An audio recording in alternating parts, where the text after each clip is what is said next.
Assalamualaikum warahmatullahi wabarakatuh. Perkenalkan, nama saya Syaful Aziz dan teman saya Salofenisya Putri. Kali ini kita akan membahas tentang pembuatan pipa dengan metode casting atau pencetakan.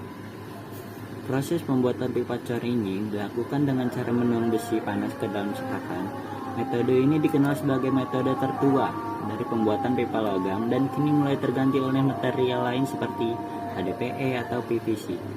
Terdapat beberapa metode pembuatan pipa cor, namun yang paling populer adalah proses pengecoran horizontal dan sentrifugal. Sedangkan metode lainnya dalam pembuatan pipa cor diantaranya adalah sebagai berikut, yaitu vertical feed process, horizontal process, centrifugal casting in sand molds, centrifugal casting in metal molds, dan jenis materialnya yang biasa digunakan pada pembuatan pipa dengan cara casting atau percetakan atau pengecoran adalah PVC, HDPE, beton atau semen, baja, coil, atau galvanis. Prosedurnya sebagai awalan, besi atau baja akan dipanaskan hingga menjadi logam cair. Logam yang telah dicairkan harus dipertahankan suhunya dalam wadah yang sepenuhnya tertutup. Kotoran, sampah, atau gas akan naik ke atas lelehan logam dan tidak akan diikuti dalam proses pengecoran. Selanjutnya yaitu vertical casting process. Proses pembuatan pipa cor secara vertikal pertama kali digunakan pada tahun 1845. Dalam metode vertikal ini, cetakan pipa dibuat dengan menekan pasir pada sekitar pekar dan mengeringkan cetakan dalam oven. Setelah itu, kor diletakkan ke dalam cetakan agar diameter tengah pipa terbentuk. Logam cair kemudian dituangkan di dalam rongga antara kor dan cetakan. Dengan metode ini, ampas biji besi akan terkumpul di bagian atas cor dan dapat dibuang dengan hanya memotong ujung pipa. Pada saat itu pula terjadi proses pendinginan oleh air selama proses pengecoran berlangsung, sehingga pemadatan terjadi. Pipa yang dicor dengan metode ini sering memiliki lubang di bagian tengah yang tak simetris. Hal ini mengakibatkan salah satu sisi pipa lebih tebal dari sisi lainnya. Horizontal casting process. Pengecoran horizontal ini hampir sama dengan pengecoran vertikal. Hanya saja dalam posisi horizontal, sebuah kor akan diletakkan di tengah bagian cetakan horizontal untuk membentuk diameter dalam pipa. Logam cair akan dialirkan secara kontinu melalui cetakan dana memenuhi ruang kosong di antara kor dan dinding cetakan. Kemudian posisi pendinginan dilakukan dan logam menjadi padat. Sama halnya dengan pengecoran vertikal, terdapat kelemahan dalam proses pembuatan ini.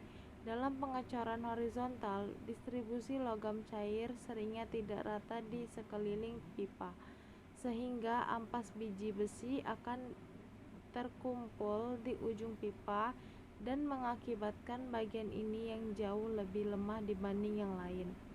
Centrifugal casting in sand molds. Proses pembuatan pipa cor dengan metode ini menggunakan pasir sebagai bahan utama untuk menghasilkan proses pengecoran cetakan secara tradisional.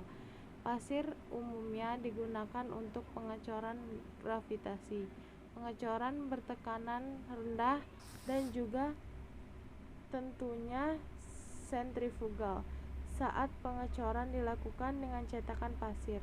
Biasanya terdapat dua jenis metode. Pada metode pertama, pola logam akan diposisikan dalam kontainer logam dan pasir yang digunakan sebagai cetakan akan diletakkan ke ruang berbentuk tabung di antara kontainer dan PDA dan pola. Sedangkan pada metode yang kedua, pola logam itu diperlukan kontainer dan sedangkan pada metode yang kedua, pola logam tidak diperlukan. Posisi ini membutuhkan pembentukan cetakan secara sentrifugal dengan melapisi kontainer yang telah dipanaskan dengan resin, termoset, dan pasir. Setelah itu, logam cair dituang ke dalam cetakan dan cetakan diputar dengan cepat. Kecepatan rotasi cetakan akan mengalirkan logam cair pada dinding cetakan, sehingga logam cair akan memenuhi semua rongga dan memiliki kepadatan serta tingkat kerataan yang lebih baik daripada proses horizontal dan vertikal biasa. Selain itu, perputaran rotasi juga menurunkan suhu logam cair dan memadatkan logam di bawah tekanan dari gaya sentrifugal. Mesin cor akan dihentikan saat pipa telah mengeras dan kontainer akan dilepas. Setelah itu, pipa cor akan didinginkan pada oven bersuhu tertentu untuk menghilangkan tekanan di dalam pipa untuk kemudian dibersihkan, diperiksa, dicuci, dan diukur. Centrifugal casting in metal molds. Jika sand molds menggunakan pasir sebagai bahan utamanya, metal molds tentu menggunakan logam sebagai bahan utamanya. Dalam metode pengocoran ini, besi cair dimasukkan ke dalam cetakan dan dialirkan secara merata untuk memenuhi cetakan.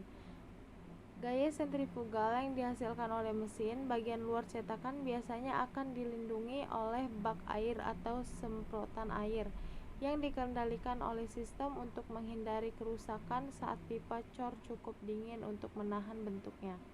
Mesin akan dihentikan dan pipa akan dikeluarkan.